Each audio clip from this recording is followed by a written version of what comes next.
Tonight, like any other, welcome to a new chapter of our program, Mystery Nights. Today we have a great guest, an expert in storytelling. Ferchis, welcome to our program. Thank you, Pancho. It's a pleasure to be here. So let's start with this mystery story.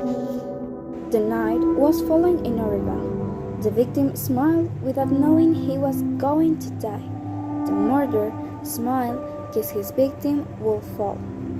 Lucas arrived home, as he did every night, hoping to find his only companion, his daughter Lizzie. Did the victim have a daughter?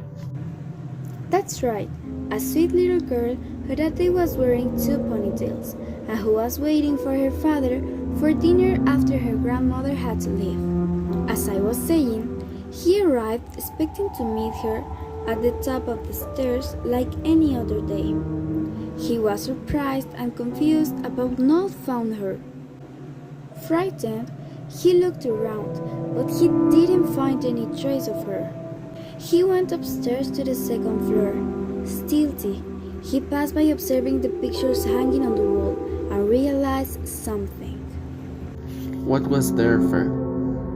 The picture where he was with his wife and his beloved daughter was unbalanced. He decided to let the thought pass and continue looking for his little girl. Everything seemed to be in their place. There was no trace of a thief or any other person. From one moment to another, he heard a faint louder in the main room. He ran, trying to decipher what it was, and fearfully opened the door. Oh, surprise! Was the murderer there? Oh my god, I have goosebumps. No, something better. A doll that belonged to Lizzie was there. But that's good, isn't it? No, because Lizzie wasn't there. There was only her doll, and between her hands she had a letter. Written with an ink so red similar to blood was her name. Holy cow! It's just, oh wow. If I just were there, I will be already died. Yeah, I know this is something that I wouldn't like to find in my bedroom. Well, then, he approached carefully to take that paper. When he had it in his hands, he opened it and read it. I already imagine the place and it's so scary, so freaking scary. It just needs the rain to kill me with the fear. What does the letter says, Fer? Lizzie, your wife or you? You have to choose. All that written in red ink, and in one corner a drawing of a bridge. Lucas knew he had to go to that bridge. He didn't understand what it was about, but one thing was clear to him. His choice was not him. He ran downstairs, straight to his car, got in, and started driving straight to the bridge. On the way, he hoped it was just a game and not something else. He arrived as fast as he could, 8 minutes and 45 seconds to be exact.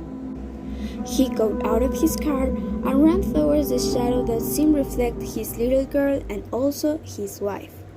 He didn't know how he got there, but all that was beginning to leave him breathless. When he got there, an unfamiliar shadow stood in front of him, so imposing and evil. With fear, he asked him what was going on. That person told him that he had nothing to worry about, that it was only his daughter who had escaped, and that she had found him. Worried, he asked why her wife was also there, to which she answered that Lizzie had a small piece of paper with a phone number, and it seemed to be her mother's number. Lucas was still so puzzled by the whole situation, but he didn't want to ask more. He just wanted to hurt his little kid, so he asked them to get into the car. Everything seemed to be calm and strange. He had his daughter and his wife by his side. In fear, He stopped in the middle of that bridge to ask for a hug from his wife. I thought it was going to end so badly, he whispered to her. She just laughed and hugged him. So this was just a confusion or what? Because that should be a very rare day. I just can't imagine how scary this was for Lucas. And I think I didn't say this, but this story is real, yeah. I know. This story is just something like from a Netflix series, you know? It's just really, really scary. And it happens in our world. So it's just so freaking scary that this happened in Oregon just a couple of years ago. And I just have goosebumps.